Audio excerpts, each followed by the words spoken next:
Hello, good morning. Happy Sunday. I'm so excited that you're here. We are coming at you to answer the questions we get in the comments from you. And there was a really great question comment actually that came out of one of our videos about the 100. Someone was very much like, I don't like the 100 in my own practice, but I do it because I should. I find people are frustrated doing the 100 in my class. So I kind of question why. Why does it come so soon? I think people should be warmed up for this. And also, more importantly, then they ended their question with like, what are some easy cues, simple cues for beginners doing the 100? So I'm excited to talk about the 100 and kind of nerd out about it because I do think that there's a lot of people who have a lot of like reasons to think the 100 is terrible or it's too soon. There's also like a lot of confusion. I'm spending the weekend actually diving deep into the mat work that Joe Pilates taught, my teacher Jay, and he taught me with people in my Elevate mentorship program. So if you're a comprehensively trained teacher and you want to nerd out about all the exercises with me, I do this every year. And you can apply for my mentorship that will start in 2027 right now. We've actually had tons of applications in. I'm going through them.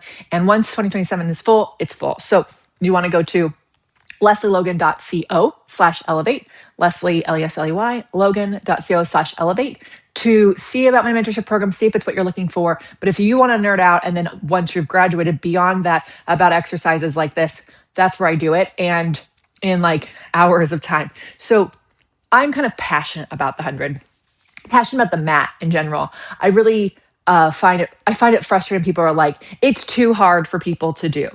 Well, I just came from the gym. And no one ever goes, oh, back squats are too hard for beginners. No, they let people start with just a squat. And then once they do a regular body weight squat, then, oh, you can't do that. Then you can grab the pole and you can lower yourself down and up, right? There's options that you are still doing the squat, but you're building your strength up. And then you go from doing that to bodyweight squat, wall squats, then you start to hold dumbbells, then you start to put the dumbbells up here, then you put a barbell on it, then you add weights. And we give ourselves permission when we're going to the gym to build up our reps, to build up our weight. But for whatever reason, people tend to think that Pilates should just work for everybody as soon as they do it. And that's not the case. If you read Joe's book, Return to Life, he actually says in Return to Life about the 100, you must get the 100 into your body before you can move on to the roll up. Now, in today's world, we can't do that. People are coming to a class. We have to give them a full class. I get it. I hate that classes are full 55 minutes long for beginners. I think that is way too much. But we are actually not doing what Joe intended, which was like we're putting people through exercises that before they get the 100. And there's so much to get about the 100, right? And so one of the things I think that there are some misnomers about the 100, and I'll show it in a second, is yes, it's 10 cycles of breathing. So it's almost a full minute being in that position. That is hard for anybody. Even a weightlifter with a six pack doing the full 100 would be very difficult. Even an NFL player, it would just be a difficult thing for anyone to just get up and do. So we have to build our bodies up for it. So first off, I think it's really important, teachers who are watching this, that you start to train and ready your eye to see what people can do to get into the start position. And if they don't do it well, how do we give them options that will actually support them getting there? So modifications or adaptations or regressions that would actually get them to the full 100 someday. Versus sometimes I think we just go, oh, let's do all these things. And now they're in a protective box and they'll never get out of that box. We've got to be mindful of that. So let's look at the 100 and I'll dive into that point a little bit more. So Joe wanted us to go, you can either do it, some people do it from here, and I do it from here because this is also your roll-up start position. This is your teaser start position.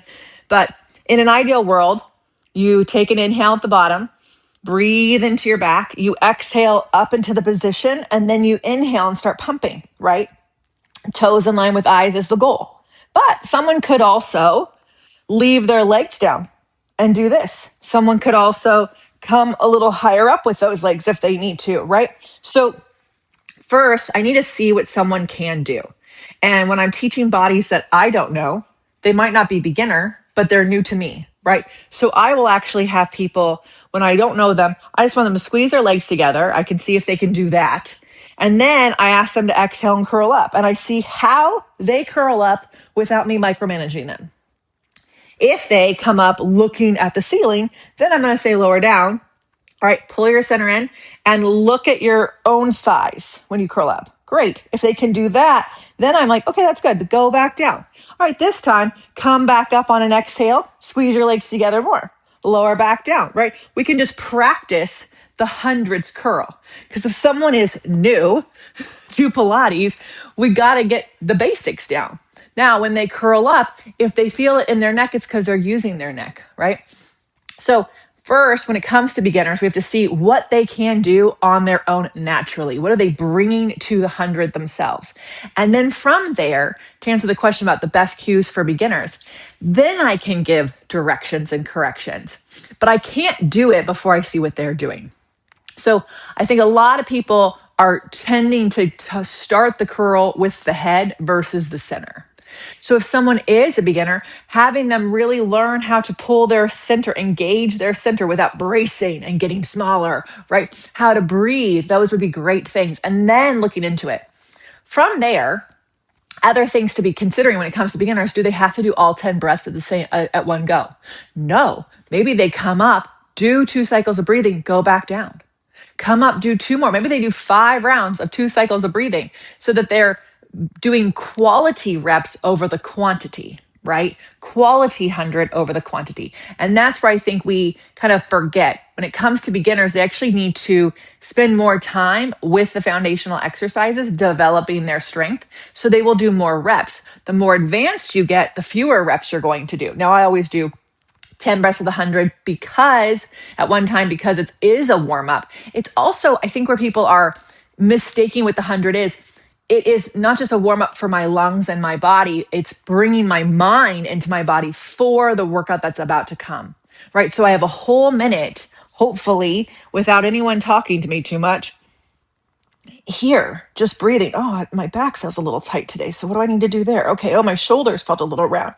So I have this whole minute to get to know where my body is today for today's mat, right? And that is going to help me with where I need to put my focus when it comes next to the roll up, where I need to ask more in the roll over, or what my expectations can be and start to unfold. Now it is totally fine to do a pre warm up to your 100 if that's what you need. And I think people don't realize that. Like Joe Pilates, he created this mat work and he said, you must get the 100. But the whole idea of pre-Pilates is all these exercises that you might need to do before you get to the 100. Now, what I would challenge you on is knowing, like, you have to look at your body if you're a client, and if you're a teacher, look at their body and see how do they naturally want to do the 100. And then what do they need? Oh, they keep using their neck. Great. Then what pre-Pilates exercises do you have that would teach the center how to curl up? Maybe they should be doing 100 at the wall and practicing that, right? Maybe we need a ball or a prop to prop up their head and chest so they're not in their neck and they're strengthening their center. So it's less about the words, the cues. I know the question's about the cues. It's more about what do they need? Then from there, instead of using my words, because guess what? If they don't have the muscular strength, it doesn't matter how magical my cue is, they can't do it, right? And my words can't become muscle fibers of endurance for their body. They can hear my words and go, oh, I picture what she's saying, and still not be able to do it. So my job is instead to go, they're having a hard time curling up. Their thoracic is really tight. So let me grab a block or a ball, or I've got some back there, and prop them up into the right hundreds curl. Okay, great. Now that they can access their center, now do the 100. Cool. So then, they have a really tight thoracic. What exercises do I have access to that would open up their thoracic spine that their body could do at that point? Is it a swan prep? It is a small barrel arm series. Is it being at a wall doing some wonderful chest openers? I won't know without seeing them, but this is where teachers who are watching this, there's this pressure for you to come up with these magical cues. We actually have to be training our eyes to see what exercises do they need to support them to do it in the first place, right? What do they need? I have someone I was watching yesterday. Her hundreds curls perfect, but every time she lifts her legs up, it goes one at a time. So if her legs come up for her 100 like this, what does she need? right? Well, clearly this leg that comes up last is weaker.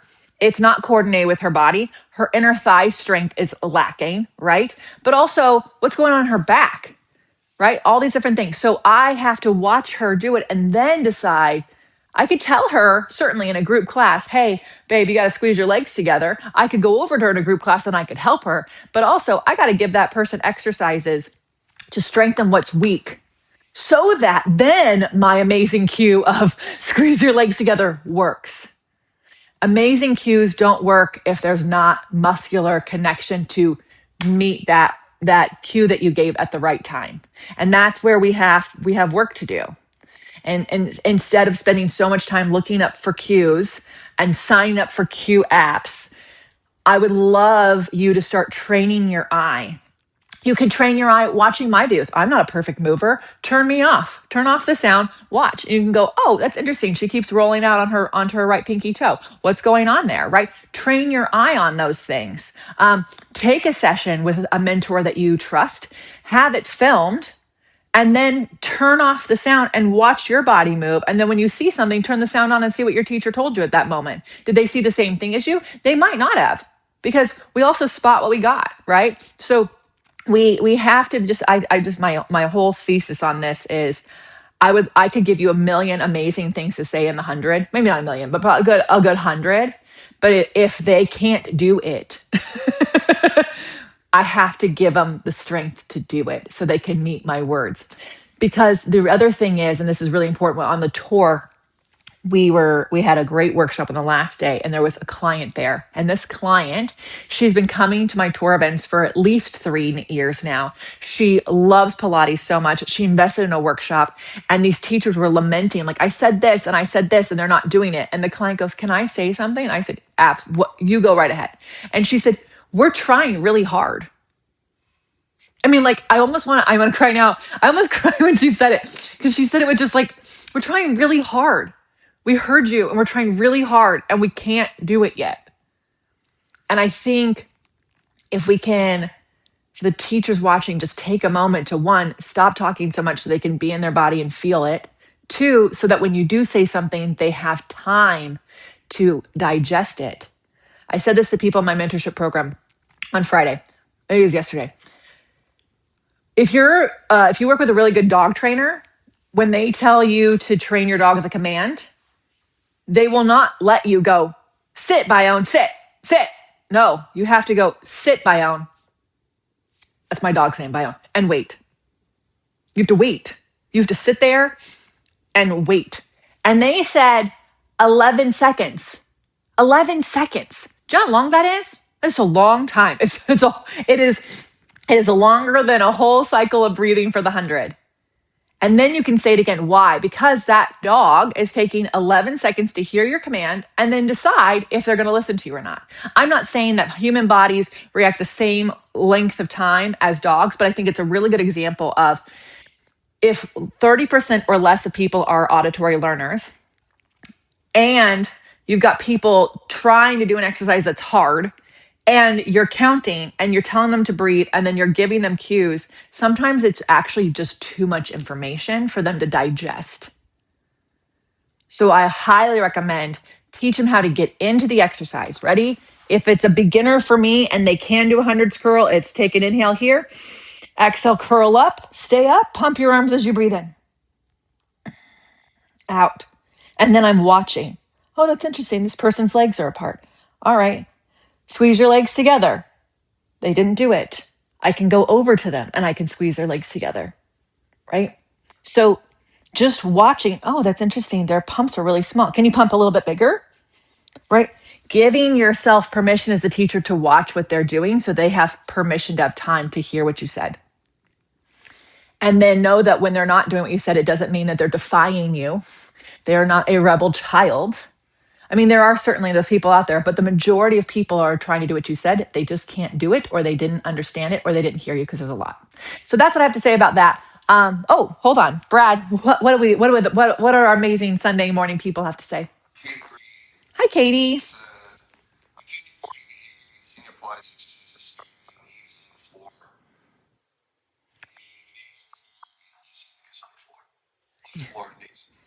Yeah. Oh, okay. So Katie's 54 and she's tired of the like modification of like the legs on the floor. I agree with you, Katie. Senior Pilates. I hear you. My dad is 73 years old, and like what we know, Katie, and I'm over 40, right? Is it is harder to build and maintain muscle as we get older. And the tendency in the fitness world is, oh, after a certain age, can't do that, can't go overhead, can't do these things. It's like, I had this one teacher say, so I could go overhead at 54 and 364 days. But then my session 2 days later, I'm now 55 in one day, right? I'm 50. I can't do it now. No, that's not how it works. And I agree with you. I think we are teachers are too often being trained. And I wanted to say this because I do think that it's the training that's doing this. They're training teachers too fast because they need to get them out, because teachers need to make money because they invested so much. So the teachers need to make money sooner. The studios need teachers in the room. So they're teaching people how to quickly, safely move up too many people at the same time so it can be affordable to perform a movement. What's not being trained as often in most training programs is, how do I see what that person at that age, at that level can do with that exercise? How can they just show me? So when I joined a track team, they actually they're like, okay, they made us all just like, they warmed us all up, right? We all did leg swings, burpee, all these push-ups, wall squats, and they said, okay, great. So now there's like, how many events at a track team? Okay, so let's see, you start here and run as fast as you can there. And they gave you 3 chances with rest. Okay, now you're going to do 200s on this day. You're going to try this. Oh, you're a long distance, do this. And they gave this opportunity to show you what your skill set was. Because how would you know if you could triple jump if you've never done it before, right? Like, there's these natural abilities. And then they go, okay, Lesley, you actually, because of your mobility, you're really good at hurdles and you're good at this and you're good at this. So now let's hone your skills. I think as teachers, we need to have a better way of assessing. When it comes to the mat, I will assess a lot of people standing up. So instead of starting with the 100 right away, if it's a group class, I'm like, let me see you stand up. How do you pick your knees up? How do you round forward? Can you lift your heels up without rolling onto your toes? When you lift your arms up, what do your shoulders do? That gives me so much. Oh, you push your lower back forward. So that gives me a lot of information before I lie you down against gravity. So at 54, I might be like, I wouldn't even know your age when you come in most of the time. And I'm like, okay, curl your head and chest. If you look strong, let's keep going. But sadly, a lot of teachers are like, okay, we got to put those legs in tabletop, right? Oh, we got to do these little curls. Oh, you're in the senior zone. We got to put bubble wrap around you. No, we have to challenge you even more. And yes, I have to be conscious. If you're coming to me with back pain, if you're coming with this, I have to address that and I have to support that. I'm not saying we don't do that, but I think too often we're putting too many people in a big group and then treating them like they're broken. Same, I would say the same thing, Katie, goes to people who are pregnant. I think we treat women who are pregnant like they're so fragile, and some are, but they're about to go through one of the toughest fucking things the body can go through. We have to train people for life. That's what Pilates is for. Anyways. Thanks, Katie, for sharing. Hi, Megan.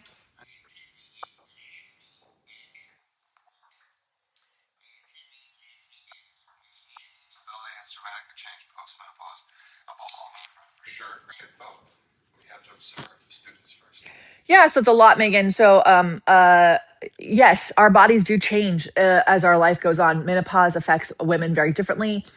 Surgeries can happen and tighten things up. So, first of all, the roll up is a difficult exercise for a lot of people.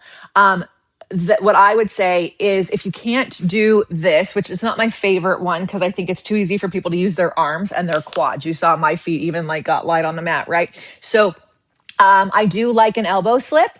So these are my flashcards as well. The tailbone reaches towards the feet, and then you slide one arm forward, you pull it back, slide the other arm forward, and you're trying to be in the longest round shape, because this right here, this part of the round shape is the hardest part of the roll up. This chunk right here is really hard. So I love this elbow slip. And what you have to make sure of, and it's going to take time, is that you don't lean, right? You just go. And there's a lot of effort. I'll have people like, they can't. I'm just like, great, just stay here and don't put weight on your arms. Less weight on your arms.